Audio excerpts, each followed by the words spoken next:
అధికార పార్టీలో ఒక విచిత్రమైనటువంటి నడుస్తూ ఉన్నాయి. మనందరికీ ఎరక మాజీ మంత్రి జీవన్ రెడ్డి జగిత్యాల, ఆయన ఎమ్మెల్సీగా కూడా ఉండే. అక్కడ బీఆర్ఎస్ నుంచి సంజయ్ కుమార్ ఇళ్ళకి వచ్చిండు, ఎమ్మెల్యే సంజయ్ ఇళ్ళకి వచ్చిండు, కాంగ్రెస్లోకి వచ్చిండు. కానీ ఏం చెప్పిండు, నేను రాలేదు, నేను పార్టీ మారలేదు, నేను బీఆర్ఎస్లోనే ఉన్నా అని మరి అఫిడవిట్ ఇచ్చిండు. పైగా ఆయన పైన విచారణ జరిగింది. అయితే స్పీకర్ ఆయన తీర్పునైతే రిజర్వ్లో పెట్టిండు, ఏం ఫైనల్ చేయలే. అయితే ఆయన బీఆర్ఎస్ పార్టీ వ్యక్తి అనేదే ఇక్కడ ఆయన చెప్పుకున్నాడు, అందరు చెప్తున్నారు, అందుకే ఆయన డిస్క్వాలిఫై చేయలేదు అనేది ఒక లెక్క. ఆయన బీఆర్ఎస్ ఎమ్మెల్యే అని అన్నారు. మనం కూడా మన ఛానల్ ఏం చెప్పినాం, బీఆర్ఎస్ ఎమ్మెల్యే అయితే గాంధీ భవన్కి ఎందుకు పోయినవా సిపాయి, నీకు ఏం పని ఆడా, నిన్ను ఒకటి రానిచ్చిండాడా అని మనం మాట్లాడడం, అదంతా అయిపోయింది. కానీ నిన్న విచిత్రం ఏంటంటే కాంగ్రెస్ పార్టీకి సంబంధించినటువంటి బీఫామ్లు బీఆర్ఎస్ ఎమ్మెల్యే చేతులతో ఇప్పిస్తారట.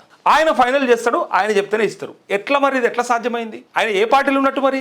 ఇది జీవన్ రెడ్డి మొత్తుకుంటుండు. అరే నాయన, నా వర్గానికి ఎందుకు తక్కువ టికెట్లు ఇస్తారు? పైగా అసలు ఆయన మన ఎమ్మెల్యే కాదని చెప్తాడు, మన పార్టీ వాడే కాదని చెప్తాడు. అసలు మనోడు కాడోడు చెప్తే మన పార్టీ వాళ్ళు, మన అధిష్టానం ఎట్లా బీఫామ్లు ఫైనల్ చేస్తుంది అనేది జీవన్ రెడ్డి ప్రశ్న.